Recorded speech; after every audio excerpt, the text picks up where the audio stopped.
चलिए तो हम आगे बढ़ते हैं। हम देखेंगे आज एक्स्ट्रा स्टेबिलिटी रूल।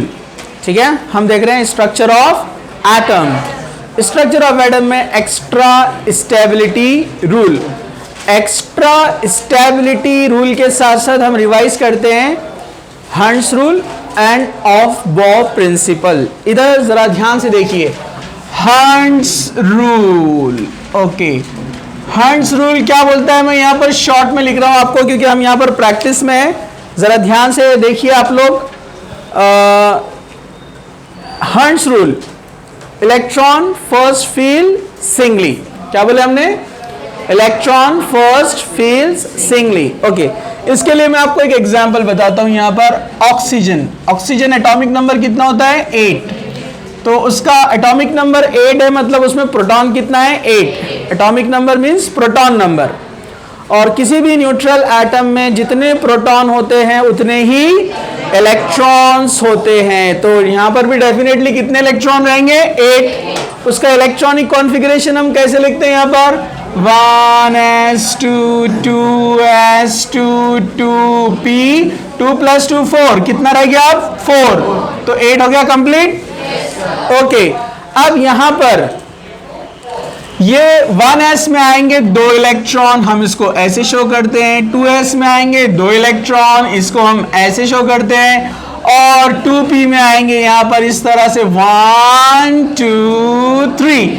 सो इलेक्ट्रॉन फर्स्ट फील सिंगली, पहले इलेक्ट्रॉन एक एक फील होंगे क्योंकि p के पास ऑर्बिटल कितने हैं? 3, जिसमें से उनका नाम हम यहाँ पर 2p4 तो लिखते हैं, लेकिन कौन है वो? 2px 2py 2pz। तो पहले x में जाएगा, y में जाएगा, z में जाएगा और फोर्थ वाला इलेक्ट्रॉन आकर फिर क्या करेगा? पेयरिंग। समझा आपको? ऐसा क्यों होता है? तो वो उसको एक्सप्लेन करता है कि इलेक्ट्रॉन पहले एक एक सिंगल ऑर्बिटल में इसलिए जाते हैं टू मिनिमाइज द रिपल्शन, क्योंकि एक जगह पूरे इलेक्ट्रॉन आ जाएंगे, यहाँ पर 2 और ये दोनों इधर, तो रिपल्शन क्या होगा? ज्यादा। So to avoid repulsion they fills first singly, एक एक सिंगल सिंगल वो पहले फील होते हैं। जब वहां पर कैपेसिटी खत्म हो जाती है उसकी सिंगल फीलिंग की, तो उसके बाद वो पेयरिंग स्टार्ट करता है। समझा आपको? तो ये एक पॉइंट है जो हमने प्रैक्टिस की थी काफी सारे इलेक्ट्रॉन्स की। एक और एग्जांपल देख लेते हैं हम। फ्लोरीन कितना होता है? 9। तो इलेक्ट्रॉन भी कितने रहेंगे? डेफिनेटली 9। सो 1s2 2s2 2p 5 2 + 2 4 + 5 कितना हो गया? 9। तो 1s में 2 इलेक्ट्रॉन, 2s में 2 इलेक्ट्रॉन और 2px में 1, y में 1, z में 1। अभी कितना बाकी है? 2। 5 है ना, तो यहाँ पर आएगा 4th वाला और ये 5th वाला। इस तरह पेयरिंग करेगा वो। तो ये हंट्स रूल अपने को यहाँ पर ये बात बताता है। दूसरा जो हमने देखा था वो था ऑफ बॉ प्रिंसिपल। ऑफ बॉ का मतलब क्या था? Building up. बिल्डिंग अप मतलब इलेक्ट्रॉन एनर्जी के अकॉर्डिंगली फील होने वाले हैं। इलेक्ट्रॉन एनर्जी के अकॉर्डिंगली फील होंगे और उसका ऑर्डर कैसे रहेगा मैंने आपको पूरा बताया था। जरा ध्यान से देखो इधर, यहां पर जरा ध्यान से देखो। तो यहां पर मैं लिखता हूं n = 1, n = 2, n = 3, n = 4, n = 5, n = 6, n = 7। तो ये n क्या है? Principal quantum number. देखा ना हमने? तो n कौन है? Principal quantum number. तो प्रिंसिपल क्वांटम नंबर के अकॉर्डिंग मतलब शेल नंबर, जैसे हम बोलते हैं ना k shell, l shell, m shell, इस तरह आगे जाएंगे हम। ओके, तो ये शेल के जो है यहाँ पर इस लेटर से उसको डिनोट करते हैं। ये स्कूल में भी आपने पढ़ा है कई बार। ओके, अब यहाँ पर ये इसके नंबर से n = 1 मतलब शेल नंबर 1। ओके, शेल के अंदर क्या होते हैं? सब शेल्स। तो अगर n = 1 है तो उसके अंदर जो सब शेल है वो कौन होता है? s। और n = 2 मतलब जो सेकेंड शेल है एटम का, सेकेंड शेल, उसमें क्या होते हैं? s and p, s p d, s p d f, s p d f। मतलब n is equal to 4, n is equal to 5, n and o, इसमें शेल sp-d-f पूरे होते हैं।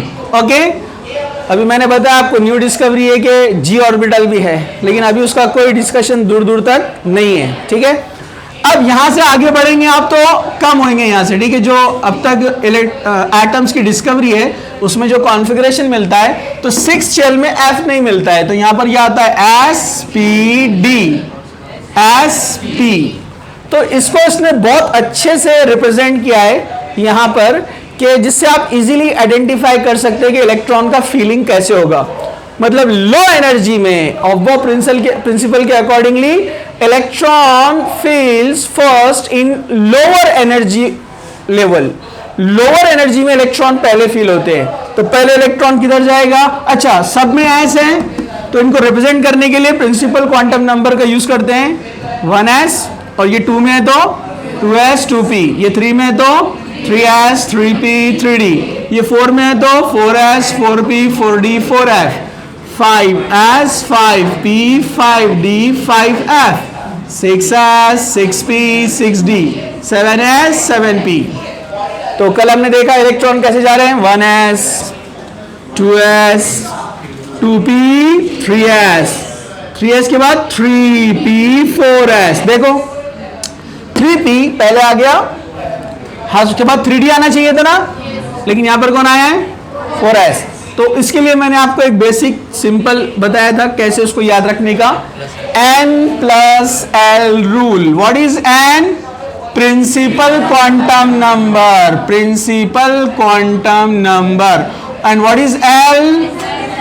Azimuthal quantum number. ये एजिमुथल क्वांटम नंबर है, और azimuthal quantum number हमने देखा है पहले, क्या होता है?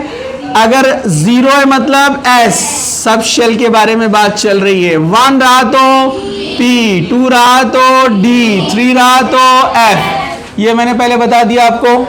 तो इन दोनों का एडिशन आपको चेक करना है। जैसे हमने लास्ट टाइम देखा कि अगर इलेक्ट्रॉन 3p के बाद 3d में नहीं जा रहे हैं, 4s में जा रहे हैं, क्योंकि 4s का एनर्जी कम है। अब देखो 4 प्रिंसिपल क्वांटम नंबर है, तो n प्लस l, देखो ये 4 है प्लस s, मतलब l कितना रहेगा? 0। तो कितना आएगा आंसर? 4। जबकि आप 3d को देखो, ये किसके लिए देखा हमने? 4s के लिए। अब 3d के लिए देखो आप, n कितना है? 3 प्लस d के लिए एजिमुथल क्वांटम नंबर 2, आंसर कितना आएगा? 5। मतलब इसका एनर्जी लो है और 3d का एनर्जी ज्यादा है, तो यहां पर एनर्जी इसका कम है, इसलिए पहले 4s में जाएगा, बाद में 3d में जाएगा, और ये सिलसिला जारी रहेगा। समझा? कुछ एक्सेप्शंस आएंगे f ब्लॉक और d ब्लॉक में, तब हम उसको देखेंगे। ओके, तो ये अपना एक बेसिक कंसेप्ट हो गया था कि electron first fills singly, electron fills according to energy level, lower energy में पहले, उसके बाद हायर एनर्जी में। ओके, ठीक है, ये भी हो गया था। अब हम यहां पर देख रहे हैं extra stability rule. Extra stability rule, अब इसको जरा ध्यान से देखिए। Extra stability rule, extra stability rule अपने को क्या बताता है, जरा ध्यान से देखो। हम आमतौर पे यहां पर 3 ऑर्बिटल के बारे में डिस्कशन करते हैं। p ऑर्बिटल, यहां बताओ आपको p ऑर्बिटल, हाँ, कितने होते हैं उसमें ऑर्बिटल्स? 3, राइट। तो मैं इसको इस तरह से लिखता हूं, एक और एक, एक और एक। ओके, इसमें मैं फील करता हूं ओनली 1 इलेक्ट्रॉन, इसमें हम फील करते हैं 3 इलेक्ट्रॉन फॉर एग्जाम्पल, इसमें हम 4 इलेक्ट्रॉन रखते हैं ताकि सारे एग्जाम्पल्स कवर हो जाएंगे। एक और ले लेते हैं, 2 electron. Okay, this type of orbital when all the 3 orbitals are half filled, okay, it is termed as half filled। क्या बोलते हैं इसको? Half field. एक और एग्जांपल ले लेते हैं, यहां लिख दूं मैं यहां पर लिख देता हूं, ठीक है। 1 2 3 4 5 6, इसको क्या बोलते हैं? Full filled orbital. एक और लेते हैं एग्जाम्पल, ओके, उसको यहां लिख दूं मैं, एम्प्टी ऑर्बिटल। क्या बोलते हैं इसको? यह एम्प्टी फील्ड। क्या बोलेंगे इसको? Empty field. ओके, तो तीन ही ऑर्बिटल है जो स्टेबल होते हैं। कौन कौन से? स्टार बना रहा हूं मैं यहां पर, एम्प्टी, हाफ एंड फुल। ये स्टेबल है। Why? Because they are symmetrical. Symmetry है ना उनमें। एम्प्टी में सब इक्वल सेम है, सिमेट्री। हाफ में सिमेट्री और फुल में सिमेट्री। और जब सिमेट्री होती है तो ओरिएंटेशन बहुत परफेक्ट होता है, मतलब equal distance, equal repulsion, equal attraction. तो इस टाइप के ऑर्बिटल्स क्या होते हैं? स्टेबल। तो उसको बोलते हैं extra stability rule due to the empty filled, half filled and full filled. What about incomplete filled? अगर एक इलेक्ट्रॉन है तो भी इनकम्प्लीट, दो इलेक्ट्रॉन है तो भी इनकम्प्लीट, एक पेयर है, दो अनपेयर्ड है तो भी इनकम्प्लीट। ये टाइप के ऑर्बिटल्स कहलाते हैं इनकम्प्लीट ऑर्बिटल्स। क्या बोलते हैं इनको? And incomplete orbitals are dissimilar. Dissimilar है ना, एक है दो खाली है, दो है एक एक है, दो है एक खाली है। तो ये अनसिमेट्रिकल होने से इनमें स्टेबिलिटी क्या होती है? कम। अब मैं यहां पर डी ऑर्बिटल्स लिख रहा हूं, आप मुझे बताएंगे कौन कौन से डी ऑर्बिटल्स यहां पर स्टेबल है, क्योंकि डी के अंदर कितने होते हैं? 5। 1 2 3 4 5। 1 2 3 4 5। 1 2 3 4 5। 1 2 3 4 5। 1 2 3 4 5 6 7 8 9 10। क्या ये तीनों स्टेबल है? Yes sir. ये क्यों है ये स्टेबल? सिमेट्रिकल है। ये कौन है? एम्प्टी। ये कौन है? हाफ। ये कौन है? फुल। तो डेफिनेटली यहां पर ये सब स्टेबल है। इसके अलावा जो भी आएंगे वो, जैसे मैं यहां एक इलेक्ट्रॉन रख दूं तो अनस्टेबल, 2 3 4। अब यहां पर एक पेयर अनस्टेबल, ठीक है, आप समझ गए। But some elements can not be explained by this rule. This is a basic rule. फिर हमको आना पड़ता है एडवांस केमिस्ट्री में ही, जहां पर वो तो आपको डिस्कशन नहीं दिया है।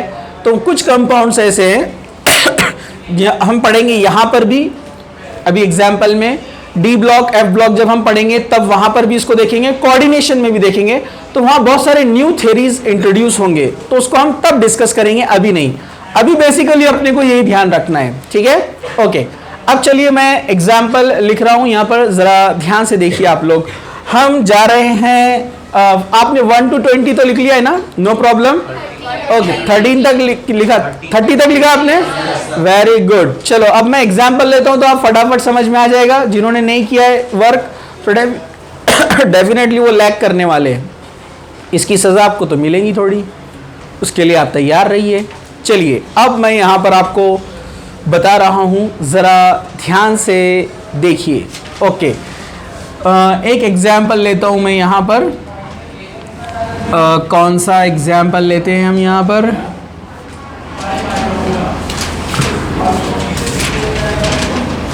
बोरॉन। कितना है? बोरॉन कितना है? 5। Okay, 1s2 2s2 2p1। Boron की जगह हम कार्बन ही लेते हैं ना अपना, 6 2p2। 1s में 2 इलेक्ट्रॉन, 2s में 2 इलेक्ट्रॉन और 2p में 2 इलेक्ट्रॉन। तो ये इनकम्प्लीट है कि हाफ फील्ड है? अगर एक्साइटेशन होता है तो इलेक्ट्रॉन इधर आता है, बराबर है कि नहीं है? तो हम क्या करते हैं, इलेक्ट्रॉन को एक्साइट करके यहां ला लेते हैं, तो हाफ फील्ड हो गई। It get extra stability after the excitation of electron. समझा आपको? इसलिए ज्यादा सुटेबल है, ज्यादा स्टेबल है। समझा आपको? आप जरा ध्यान से देखिए 21 से 30 तक आपने इलेक्ट्रॉनिक कॉन्फ़िगरेशन लिखा है, स्कैंडियम से तो जिंक तक। स्टीव क्रमन फेकोनिकुस, शॉर्टकट मालूम है ना आपको? स्टीव क्रमन फेकोनी, थोड़ा ऊपर चले जाऊं मैं, कुज। स्टीव क्रमन फेकोनी कुज 21, 22, 23, 24। तो वेनेडियम और क्रोमियम के पास आते हैं, थोड़ा सा ध्यान से देखिए। वेनेडियम कितना है? 23। अब पूरा 23 का कॉन्फ़िगरेशन लिखेंगे तो बहुत ज्यादा हो जाएगा, तो क्या करते हैं कॉन्फ़िगरेशन इजी करने के लिए एक कोई नोबल गैस लेते हैं। जैसे 23 है ना, तो 23 से कम नोबल गैस वाला कौन है? आर्गन। आर्गन 18 है ना, ये आपको याद रखना है, ये आपको याद रखना है। यही बता दूं मैं, नोबल गैस याद रखिए, helium, neon, argon, krypton, xenon, radon. इसको आप याद रखिए, धीरे धीरे हो जाएंगे लर्न। एटॉमिक नंबर 2, 10, 18, 36, 54, 86, ये याद रखिए आप, ठीक है? तो 23 से छोटा वाला कौन है? 18 है ना? तो अगर आपने आर्गन लिख दिया, इसका मतलब आपने कितने इलेक्ट्रॉन का कॉन्फ़िगरेशन लिख दिया? 18। ओके, लेकिन अगर मैं डायरेक्ट लिखूंगा अभी तो आपको समझ में आएगा नहीं, इसलिए मैं काम करता हूं पूरा ही बता देता हूं, फिर उसके बाद उसको एग्जाम्पल लेता हूं। जरा ध्यान से देखो आप, यहां से हम कवर कर रहे हैं ना बराबर, चलेगा? अब देखो जरा, वेनेडियम कितना है? 23। जरा ध्यान से देखो, ऑफ-बॉ प्रिंसिपल से जाने का है। एस की कैपेसिटी 2, पी की कैपेसिटी 6, डी की कैपेसिटी 10। 1s2, 2s2, 2p6, कितना हो गया? 10 हो गया? 3s2, 3p6, कितना हो गया? कितना हो गया? 18 हो गया। अब कितना बचा? 5 बचा है ना? हाँ, 3p के बाद कौन आता है? देखो 4s आता है, 4s2, और 3d बाद में आता है। अच्छा, ये 2 + 8 10 हो गया, +6 कितना हो गया? 16, और ये 2 18, और 2 20 हो गया। कितना बचा? 3 बचा ना? 3d 3। तो ये सबका हम इलेक्ट्रॉन शो नहीं कर रहे हैं, हम सिर्फ 3D वाले को शो कर रहे हैं। जरा ध्यान से देखो, हम सिर्फ 3D वाले को शो कर रहे हैं, ये याद रखिए आप। ये 3D वाला है, 1 2 3 4 5, 3 इलेक्ट्रॉन है ना? 1 2 3, इतना ही है। ओके, अब हम जाएंगे वेनेडियम के बाद क्रोमियम में। कितना है? 24। अब देखो, अब हम शॉर्टकट यूज कर सकते हैं, अब आपको समझ में आ गया होगा। 2 + 2 +6 +2 +6, ये पूरा 18 इतना लिखने के बजाय अगर आपने आर्गन लिख दिया, मतलब 18 इलेक्ट्रॉन का कॉन्फ़िगरेशन कंप्लीट हो गया। समझा आपको? मतलब इतने सबके प्लेस पे हम क्या लिख रहे हैं? Argon, noble gas. समझा आपको? अच्छा, अब 18 हो गए, 24 में से 18 चला गया, कितना बचा? 6। अब 3 के बाद, p के बाद किसका नंबर आता है? 4s2, तो ये तो 2 ही रहने वाला है, नो प्रॉब्लम। 4s2 बराबर है? ओके, अब 3d कितना आएगा? 18 हो गया, कितना बाकी? 24 - 18 6 में से 2 आ गया, कितना बचा? 4 बचा, तो 3d 4। तो होना चाहिए था ऐसा, 1 2 3 4, और ये खाली, लेकिन होता ऐसा नहीं। कार्बन की तरह मैंने बताया ना, तो यहाँ का एक्साइड होकर इधर आए तो हाफ फील्ड मिली, और हाफ फील्ड से क्या बन गया वो एक्स्ट्रा स्टेबल। वैसे ही यहां पर 4s का जंप करके जाएगा कहां पर, यहां पर। इनके नाम तो याद है ना आपको, x y, y z, x z, x square minus y square, z square. Getting? तो ये जंप करके आगे चला जाएगा एक्स्ट्रा स्टेबिलिटी रूल। तो अपने को कॉन्फ़िगरेशन क्या मिलेगा, 1 2 3 4 5 और ये भी हाफ, सब हाफ हो गए, एक्स्ट्रा स्टेबिलिटी। समझा आपको? सेम आगे चलकर आपको कॉपर का भी वैसे ही करना पड़ेगा। कॉपर का एटॉमिक नंबर 29, ये 21 22 23 24 25 26 27 28 29 29। कॉपर कितना है 29। अब 29 है तो कॉन्फ़िगरेशन 18 का हो गया, 18 हो गए। 29 में से 18 निकाल दो, कॉपर का बोल रहे अपन, कॉपर का 29 में से 18 निकाल दो, कितने बचे 11। 11 में से 2 आएंगे 4s2 बराबर है। अब कितने बचे 9, 1 2 3 4 5। अब पेयरिंग होंगी 6 7 8 9। तो पूरे डबल आ गए ना पेयरिंग वाले, सिर्फ एक सिंगल बचा हुआ है। तो इधर का जंप करके इधर आ जाएगा ताकि उसको एक्स्ट्रा स्टेबिलिटी मिल जाए, फुल फील्ड बन जाए। समझा आपको? This is called extra stability rule. इसको हम और डिटेल में देखेंगे DNF block as well as in coordination chemistry with some extra rules. हम वहां पर उसको एक्सेप्शंस बहुत सारे देखने वाले हैं। Right fast, okay.